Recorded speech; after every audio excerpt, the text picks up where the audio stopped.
Hey there, everybody! Welcome to another episode of the Arkham Sessions. Hello. I'm Brian Ward, and as always, I'm joined by Dr. Andrea Letamendi. Right. Let's get into the episode. This week, we're talking about Vendetta, the first appearance of Killer Croc. Drea, this character's always been a personal fave of yours. That's correct. Why? I tend to have a soft spot for the beasts, the monsters, the big kind of more innocent, not as intelligent villains of Gotham, and usually the Lennies. Usually it's because they have a past.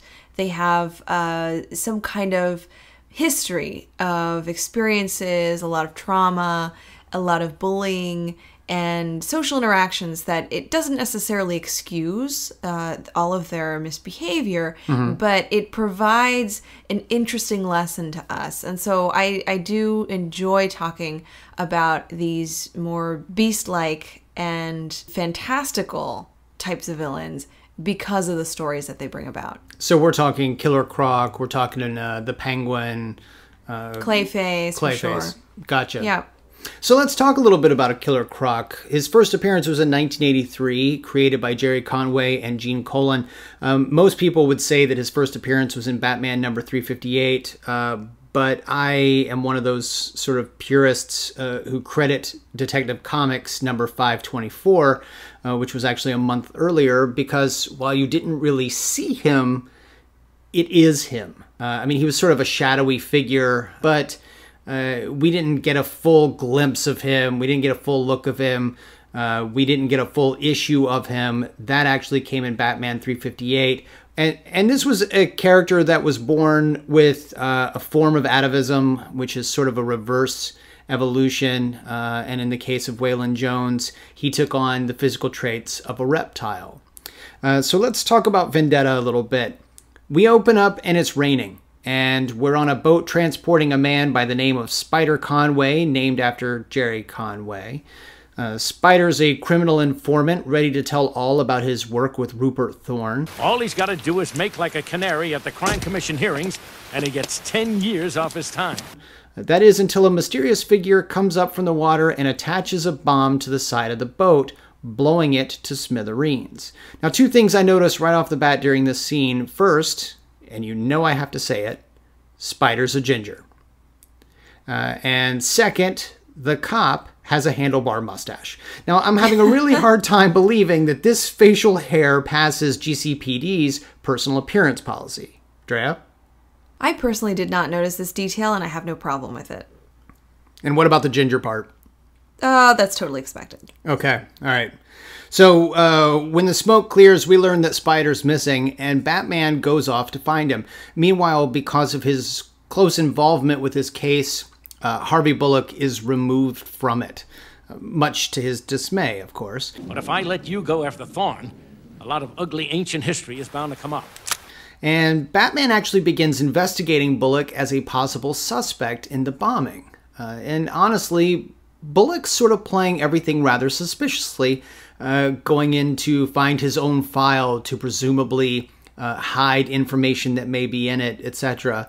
And in that file, which Batman actually has, by the way, we learned that Bullock was suspected of taking graft from Thorne. And Batman thinks that Bullock stands to lose a lot should Spider Conway actually testify. That and finding a toothpick, Bullock's signature, at the site leads Batman to think that he's found his man. Batman wants to be sure, though, so we cut to Thorne being visited by Batman. Did you order Spider Conway blown up? that loser? I wouldn't wipe my shoes on him. Thorne had nothing to do with the bombing of Spider's transport, and so Batman also investigates the wreckage and finds something. We're not entirely sure what it is at the time. But elsewhere, a second snitch, Joey, is being visited by someone who looks an awful lot like Bullock. Rise and shine, Joey. Who's there? Your worst nightmare. And he's kidnapped, and Bullock's then arrested. Batman investigates the thing he found on the wreckage and learns that it's a scale. The cellular structure is human, but the texture is reptilian, so it's kind of odd. Bruce then does his research. Crocodiles make their lairs in underwater caves. Of course. Yeah, so Batman, of course, goes looking and honestly finds it pretty quickly. Well, I think he knows where all the underwater layers are, surrounding Gotham City. Quite possibly. Killer Croc's lair is, of course, where he ends up, and he also finds Spider and Joey. Within moments, Croc attacks and nearly drowns Batman, and here we learn They used to call Killer Croc the meanest dude in the Wrestling Federation. But Batman does manage to escape with both of Croc's prisoners. We then learn more about Killer Croc. He started out a carnival sideshow attraction, then became a pro wrestler. 2 years later, Croc had moved to Gotham City and turned to crime. Bullock arrested him, and now he appears to be framing Bullock as revenge, hence the title of the episode. Mm-hmm. Bullock is released from jail on bond, and Croc carjacks him. Of course, Batman ends up carjacking both of them by appearing in the back seat, and still Croc manages to escape into the sewer. This is when a crucial piece of information about Croc comes across. But hey, I'm adaptable. When you grow up looking like I do, you gotta learn to go with the flow. Now, Drea, let's talk about this, because this is probably the key line in the entire episode as it relates to Killer Croc's psyche. Mm-hmm. Absolutely. Well, it's such a meaningful statement because he's referring to the fact that he basically was born with this defect or this deformity, right? That he has or had no control of how he looked, and he was treated a certain way because of his physical appearance. And naturally, what I'm hearing him say there is, I had to work with what I had, and for me, that meant going into a life of criminality. You know, starting off with being exploited, but still getting some attention, some social value as a circus performer, then finding some kind of value as a pro wrestler. Again, using his strengths being his strange appearance, his size, his Physical strength. his physical strength for sure. And then turning to crime, turning to unlawful acts, taking advantage of others, and that being something that he had to do to get by. So I think in that single statement, he's basically saying, because I'm different, I go by a different set of rules, and I did what I had to survive. So, in your experience, while you've not necessarily dealt with anyone with atavism or anything such as this, you certainly have dealt with people, both children and adults, who might have this sort of personality. What do you look for, and how do you go about treating this sort of thing before it gets to a point that now this alienated person has gone down a bad path and is suddenly, criminal? Yeah. Well, I think the main theme of this episode for me is that physical and medical conditions are very much linked to psychological conditions. Right. And I'm going to say what I say often, which is it's very complicated. So we have talked before about changes in psychological adjustment following disfigurement. Remember Two-Face? He was Harvey Dent. He was, can I say, normal looking. He was even very attractive. He was on the reverse side of right. where he ended up. Then he experienced this incredible trauma and was thereafter disfigured and was never the same psychologically. And one can argue that simply being born with some kind of deformity or physical abnormality isn't much different than that. Right. But I would actually argue that while there isn't necessarily a discrete or identifiable trauma, like with Harvey Dent,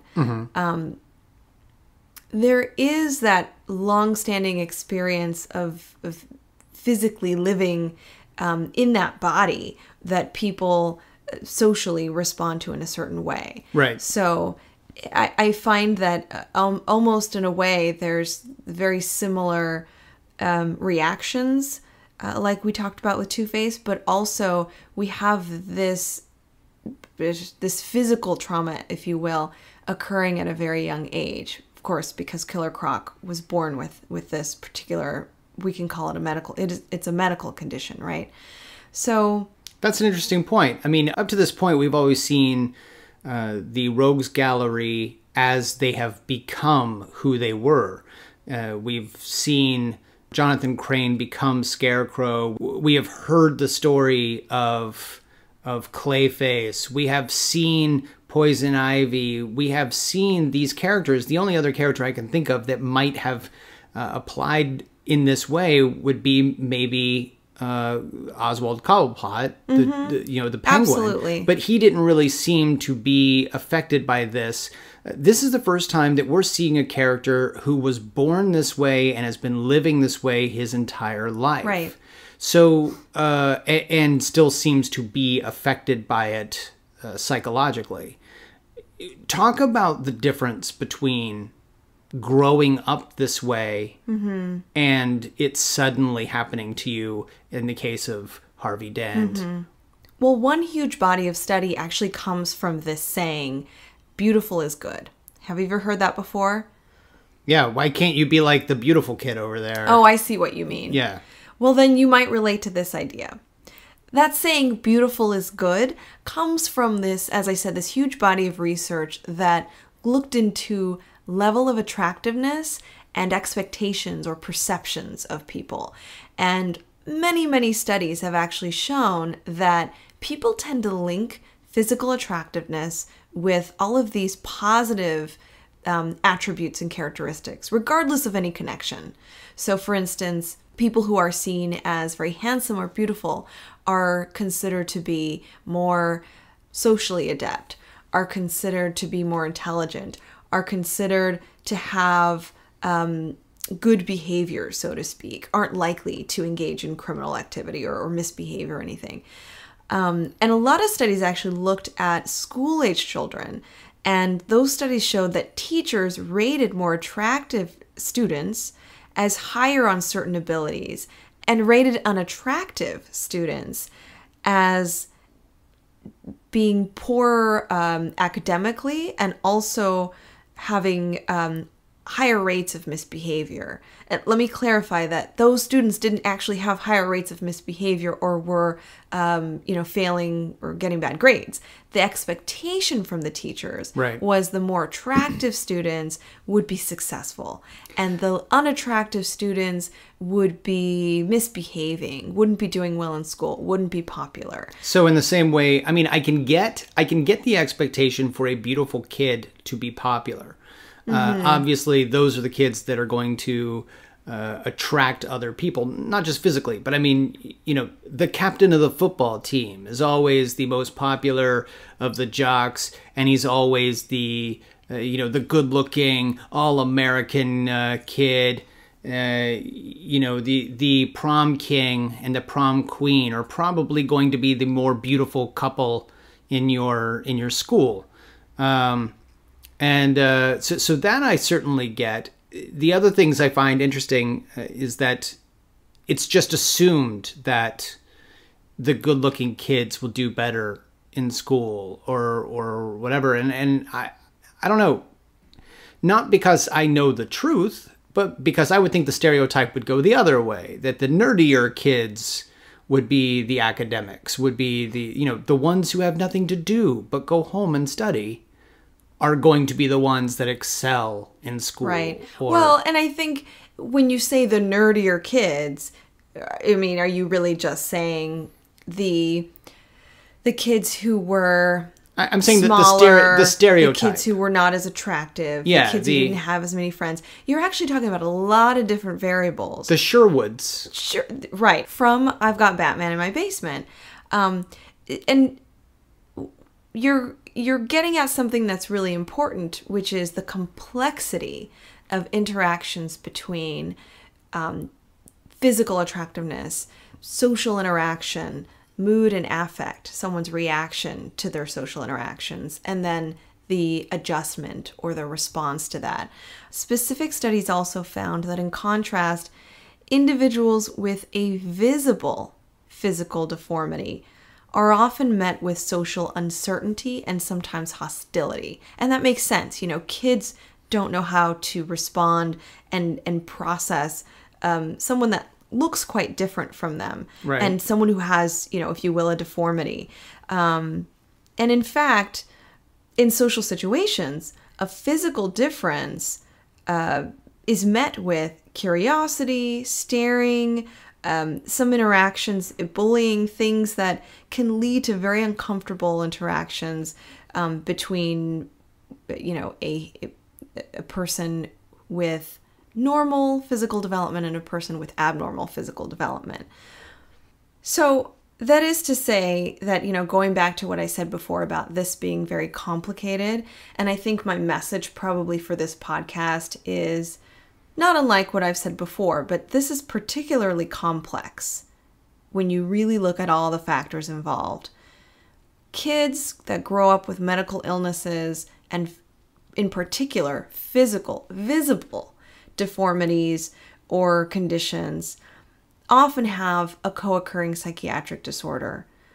That is to say, oftentimes there's anxiety, there's depression, there's some kind of affective or anxious response. And unfortunately, this disorder could have been sort of put upon them by society around them. The expectations, what people saw, the staring, the expecting that person to fail or to be weird, could have given them this anxiety or this disorder. Absolutely. And you're totally on point. That's what I really want to emphasize, is that, you know, as a reminder, there are biological, behavioral, cognitive, and social pathways that contribute to the co-occurrence of medical and psychiatric problems. That's what I meant, like, it's very complicated. So let me give you an example. That was jargon for most people, I think. So let me give you an example. Disfigurement, let's say what Killer Croc was suffering from, this very visible physical abnormality on his skin. That could lead to some cognitive distortions, or what we would consider some, you know, irrational and negative thinking about himself. I'm not good enough. I'm very different. So that means I'm less than. I'm not valued. I'm being punished by God. I'm being punished by some other, you know, higher power. I don't deserve what everyone else deserves. So those are clearly unfair, but could be some of his natural cognitive distortions. And that could lead to a lot of distress. Also something we call perceived stress, that if he's thinking all those things, now we know not all those things are true, but if he's thinking all of those things, he can perceive a large amount of stress, which may not necessarily be founded, and a loss of control. So these are all things that he may feel like he can't control. And finally, those thoughts about the self threaten his own self-esteem, his own self-value. Right. And then those thoughts... Plus, he's grown up his entire life as a spectacle, not just to kids around him or to people around him on the street, but I mean, he was actually he grew up in a carnival as a sideshow spectacle. Then he went from that into professional wrestling. He's always been entertainment. He's always been something intended for people to look at and gawk at. And so his value then, what society values in him, at least the lessons he's learning, is that my entire worth is in my physical appearance. Right. But not that it's beautiful. It's odd, bizarre, but has this sort of like monetary, you know, it has this value, economical value that people might want. It makes you wonder then why Croc has spent... Now, I realize that in the real world, it's because of the reveal in the third act. But it makes you wonder why he has spent this much time throughout this episode in the shadows. Of course, he's setting up Harvey Bullock. He is Right. dressing as Harvey. He is putting himself in a position where he is unable to be seen throughout the majority of the episode. Right. But you would think that someone who has this superhuman toughness and strength, and really everything he knows about himself is that level of spectacle about his appearance, you would think that this guy would come right out and be brash and be criminal. He probably is at times, but that brings me to that other pathway I mentioned, that emotional and behavioral pathway. So I said it's very complicated. We talked about some of those negative thoughts you could have. Those negative thoughts about the self and learning about what society thinks of him can actually lead to affective disturbances. Mainly, I mean things like anxiety and depression. You know, that should make sense, right? If I feel bad about myself, I don't have self-value, I feel like I'm not worthy. You know, people care about my exterior, but inside, no one cares about who I am, who I really am. And when someone feels so invisible and unseen, they then develop feelings of depression, feelings of suicidality, feelings of social anxiety, and self-hatred. And those are problematic, and those can lead to behavioral responses like isolation, being withdrawn, and you know, some of this criminal activity we see. You know, when I do interact with people, I'm going to take advantage of them, or when I do interact with people, I'm going to be aggressive and use my physical strength and my, you know, fear-inspiring persona to get what I want, because they're not going to see me for me anyway. So it makes sense. It's actually called maladaptive coping responses to you know, to engage in misbehavior, to engage in addictive, dangerous things that we do, impulsive things that we do that don't do us any good, but we found that they get us to what we want immediately. So it's actually the antithesis of what he said about his entire life being able to adapt. He's actually pretty maladaptive. He's actually right. Oh. I'm glad you brought that back. When he says, I'm being adaptive, he is totally spot on. He is adapting. This is what the world thinks of me. This is the way society wants to treat me. I'm going to go along with it. I'm going to use it to my advantage so that I don't completely, you know, become nothing. And so, yes, on the one hand, he's probably depressed. He's probably isolated. He probably is very lonely. But on the other hand, he's taking some control. And he's doing exactly what society tells him he should be doing. And you're spot on. Those are the expectations society has on him. He's going to go ahead and do it so that he can have some benefit from it. And again, it really, you know, this is why I like this kind of character. There's just so much interesting stuff there. He's not just what people call a psychopath who is running amok around the streets. He is someone with a story, and unfortunately, part of that story is what we have done to him. Yeah, it's sort of like it's kind of our fault that he's the way he is. We all have some responsibility. And he's not just some mindless, unintelligent thug.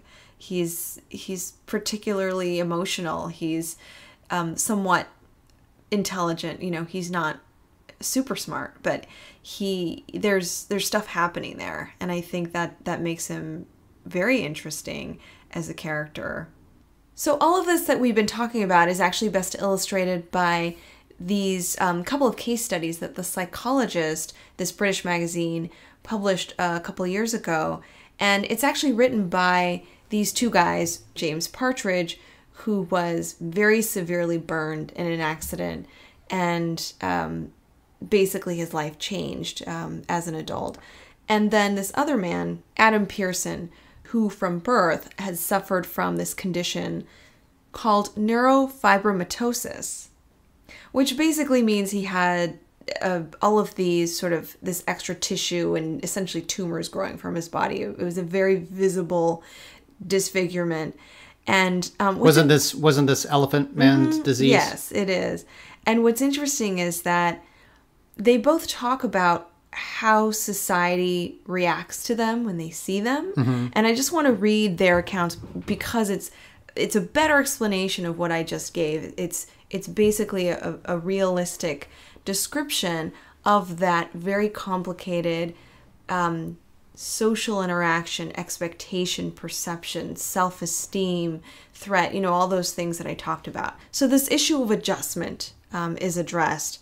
And James talks about the twin processes involved in adjusting to a disfigurement. The twin processes are the self-confidence and self-esteem. The difference between that is self-confidence is one's ability to project oneself in social situations, and self-esteem is that inner sense of self-worth. And James said, I experimented with different levels of eye contact, handshake, verbal energy, and body language, and found out and eventually mastered the skills to deal with the scaredness I met. Scared being an acronym for staring, curiosity, anguish, recoil, embarrassment, and dread. These skills mediated the effect of my outside and boosted my inside too. So he's essentially dealing with these reactions from people. Okay. And then Adam, who I believe, based on the pictures I've seen, who has a much more, well, he has a more long-standing physical disfigurement because he was born with this disease. He's never known what it was like exactly to not have it. Exactly. He said, I discovered how to control a social situation. Just going up to someone who is staring or acting funny and saying hi is a really good way of breaking the ice and showing your human side. Having just been through the university system, I also meet hundreds of new people. So unless I've been able to introduce myself in a confident way, I doubt I would have found the experience anywhere near as fulfilling as I did. What Adam is essentially saying is, rather than react, he's had a lifetime to learn this. Right. Rather than react with, just withdrawing and feeling ashamed and not correcting their beliefs. A Frankenstein's monster approach. I have to just face it. And in fact, this article, which can be found online, says, they live in a society that prizes good looks. Of course, this is the society we live in. Mm-hmm. And the society makes people with disfigurements vulnerable to feelings of inferiority and inadequacy from which low self-esteem stems. So if the equation between looks and success is not effectively debunked, a person's morale can plummet. Anxiety, depression, and of course, suicide can follow. So it really stresses the importance of interacting with others and really trying to correct those misconceptions about who that person is, under that exterior. And so it's like I said, their real accounts better describe and exemplify in their words that very complicated interaction between the self and society and those expectations. Gotcha. So we take it back to the episode, the battle, of course, at the end of every episode. This one ends in the sewer, and the sewer crashing in. Batman hauls out Killer Croc. Bullock is, of course, there waiting. Now, this is an interesting point because up to this point, Bullock has looked at Batman the same way that we are all looking at Killer Croc, as this abnormality, as this thing that needs to be brought in. He must be bad because he's a vigilante. He's got to let the cops do their jobs, or whatever. Meanwhile, this entire episode, partially because of the way Bullock has treated Batman, I think, Batman has been looking at Bullock as the villain, as the potential suspect, as the man who clearly with a hard shell and is a bit too gruff to be a good cop, must be corrupt. He's looking at him a completely different way. The two of them are sort of turned on their ears in this moment. Bullock acknowledges Batman by letting him go. by letting him leave the scene. Batman acknowledges Bullock. Why? Why'd you stick your neck out like that to help me? Because I thought you were guilty too. And I was wrong. Yeah. And all of this while Croc is unconscious on the ground, waiting to be arrested and taken in for his crimes. So, threefold, this story is all about perceptions, what those perceptions do to those characters, and, you know, etc. I think it was... Wow, really nice, Brian. It was a very good ending to this episode. Yeah, well, you know, no one's a monster. Everybody has these notions about each other. Everyone's feeling threatened by each other. Everyone's suspicious. And you're absolutely right. I think you have a really, you know, a great kind of perspective about how everyone was knocked on their ass at the end. Like, Yeah. I was completely wrong. But at the same time, we the audience from episode 1 from On Leather Wings, we have not liked Bullock. Oh, I hate him. Because Bullock is out for Batman, our hero. Right. We have never liked him. However, at the very end of this episode, Bullock exclaims, Bullock's back and ready to kick butt. and we feel for him. We're ready for him to go kick butt. Yeah. Like, we are also elated by this.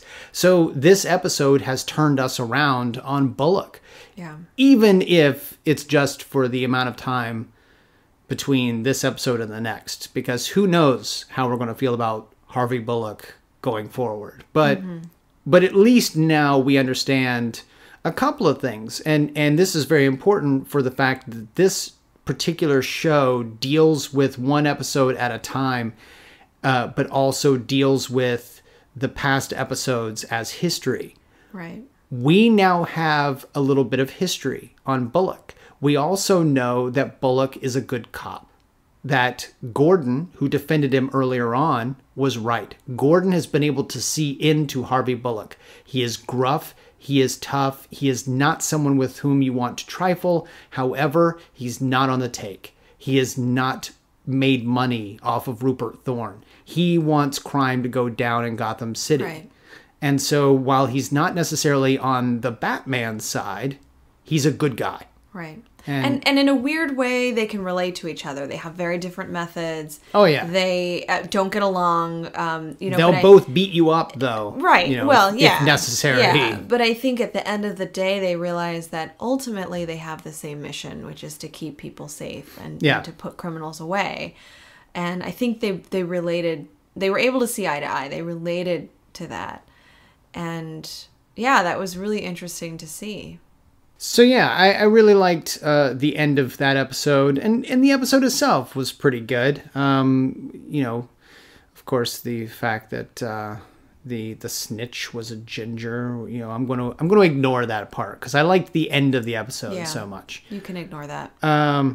So let's talk a little bit, as we like to do, about real life situations. Now, you just brought up a couple of real life situations of people who have dealt with abnormalities or deformities, someone who was burned, and then also someone who was born with Elephant Man's disease. And both who I should have mentioned have really overcome their adversity and who have been very successful. So it shows that I think you don't have to become Killer Croc. Right. You know, in that, you know, you don't have to turn to that criminal side. Or in the real life case that I'm about to talk about, you don't have to become Killer Croc, or you don't have to become Grady Stiles, aka the Lobster Boy. Grady Stiles Jr., son of Grady Stiles Sr., obviously, who also had this defect known as ectrodactyly. Basically, it gives you claw-like hands. So you've got these, for lack of a better word, two fingers that sort of come together like pinchers, like claws. This is a guy who was born into the carnival sideshow lifestyle. His father was, and then he was, and at a very early age, well before his teens. In fact, I believe he was only I think if I remember correctly, he was only like 6 or 7 when he got into being billed as Lobster Boy. He was doing the circuit as this carnival sideshow freak, as they called them back then. And he actually sort of grew up and married another carnival performer. And really, throughout his life, whether it was the way he was raised or gawked at or whatever, was just a hateful man. Nobody liked Lobster Boy. He was not a pleasant person to be around. He was a heavy drinker, and his bottom half was equally deformed. He basically had, I guess, what would be considered flippers for legs. So he couldn't walk. Therefore, his upper body gained this almost superhuman strength, so much so that the pinchers that you would think would be sort of problematic for him to do any danger with were actually quite dangerous. He was quite powerful with his hands. And would he snap? He would, in fact... No, you know what? We in the industry don't like to say snap. Oh. No. I don't mean psychologically. I mean, like, would he I snap at people? Like you say he was... I was trying to make a joke, too. Cause he would pinch. These, like, he would pinch. He would actually... he had what people said were vicious pinches. And of course... hitting. He would hit people, punch people. He was also known for headbutting people. Wow. He was not a nice guy, really, by any account. So, how he managed to woo a wife, but he had 4 children. 2 of the children also ended up coming up with that same congenital defect. So he had 2 lobster children and then 2 normal, quote unquote, normal children. But eventually his wife decided she had had enough. She left him. They divorced, and she remarried. And at some point in time decided that relationship wasn't good enough for her, or she got bored or something. She divorced that husband, got back together with Grady. What? Remarried Grady. What? There was something about... There was something about him. Pinchers. Well, and he was famous for, in interviews and with people to whom he talked, and he didn't talk to very many people, but when he did, he would often brag about lobster sex. What? Oh, yes, he would brag about lobster sex. So the thing about Grady, though... Wait, what does that mean? I didn't have it with him. I don't know what it means. Okay. I only know that he was quite proud of it. All right. And he did have 4 children. So, but here's the thing, is he was apparently overheard on several drunken occasions threatening to kill his wife. Oh. And, as a result of this, she and her son from another marriage ended up paying a 17-year-old neighbor, and some say carnival worker as well, though I don't know that I've ever been able to find out what exactly he did. But he was a 17-year-old neighbor to go and kill her husband. Okay. And he did. He walked into their home. The door was open. He walked into their home, shot Grady in the back of the head. Now, Grady was so unliked when he died, they couldn't find anyone willing to be a pallbearer. So he was a very horrible person. But and by the way, I left out the most interesting and potentially most validating reason for killing Grady, beside the fact that he had threatened to kill his wife. He had killed before. What? His daughter was engaged to be married. He didn't like the guy, and the night before their wedding, shot him to death with a shotgun. Oh my gosh. This is the kicker, though. And it's stories like this, which is why I'm so fascinated with this lifestyle, which luckily has been banned. The carnival sideshows have really been banned. But he was let off. He openly admitted to the crime. You know, everyone knew he did it, and he had no problem saying that he did it to the police, to the judge, to the jury. He was let off with 15 years probation. Why? This is a very Gotham City-esque story. There were no prisons equipped to handle his defect. So no one could take care of him. Therefore, we're going to let you go. Wow. So... I mean, what do they really need? He can't hold a fork, so they need proper utensils. I guess it's very much like it's very much like, you know, Mr. Freeze. If you don't have a cell that's equipped to handle ectrodactyly, you really can't have him in prison. Maybe I have no idea. All I know is it is a bizarre case. And yet, similar to, and by the way, may I just say, as you have said on several occasions, of all the research that I have done over the years, and certainly in preparation for this particular show, Grady Stiles is the only carnival sideshow performer that I have been able to find who has a legitimate criminal record. So it's not to say that if you grew up a sideshow freak, you became a killer, or you became a bank robber, or you became Killer Croc. But he did.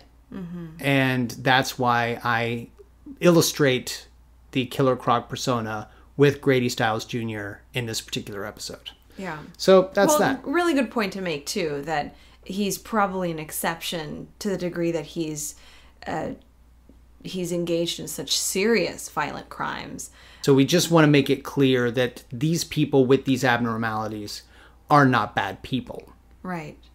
And but he did grow up in this lifestyle. So similar to Killer Croc. Yeah. He grew up with these problems. Right. But so did two of his kids who didn't have this issue. They have not. In fact, one of them has gone on to be sort of an actress. You can actually see her in the movie Big Fish, which is a movie about sort of sideshow. You know, several of the cast members are sideshow freaks. Yeah. She is in Big Fish, and she's been in a number of other you know, productions that require people like that. But and just like the two guys that I mentioned, one who was seriously injured and deformed from an accident that involved you know, third-degree burns all over his body. He went on to become CEO of an incredibly successful company rather than becoming someone like Harvey Dent, who engages in this, you know, a very violent criminal activity. Right. So I completely agree, and again emphasize the complexity of all of these different variables and factors interacting with each other, and that some pathways lead to destruction and pathology. By the way, just as a side note, Grady was killed in 1992. Guess how much it cost to kill him? This is how badly the man was hated. I don't know. $1,500. What? For $1,500, a man would go and shoot your husband just because nobody liked him. So, anywho. Pathways. Another pathways can lead to overcoming negativity and adversity, and I just think, can we just end on Killer Croc's statement about adapting? Because that sentence, you know, that announcement couldn't be more true. Right. That he is adapting, and just like, you know, the person who adapts toward the direction of learning lessons and being brave and facing, you know, that social interaction and helping people to understand their situation and maybe having a successful life versus adapting in a much different direction. You know, that announcement that Killer Croc makes couldn't be more true, that it really captures the complexity of everything going on. Right. So let's end on that. We will. Join us next week when we take a look at Fear of Victory, another fantastic episode. Drea, as always, it's been an absolute pleasure. Where can people find you on Twitter? My Twitter name is @ArkhamAsylumDoc. You can find me at bward028, or you can find the show at Arkham Sessions. On Twitter, you can also find us on Facebook, so come and like us there. And as always, I highly recommend that you reach out to us via email through arkhamsessions@gmail.com, or go to Andrea's website, underthemaskonline.com, and email her there. Plus, there's a lot to look at there. Andrea? It's time for lobster sex. All right, so... Just kidding. It was a great pleasure. Excited for next week. Yep. So until then, I'm Brian Ward. I'm Dr. Andrea Letamendi. And we are the Arkham Sessions.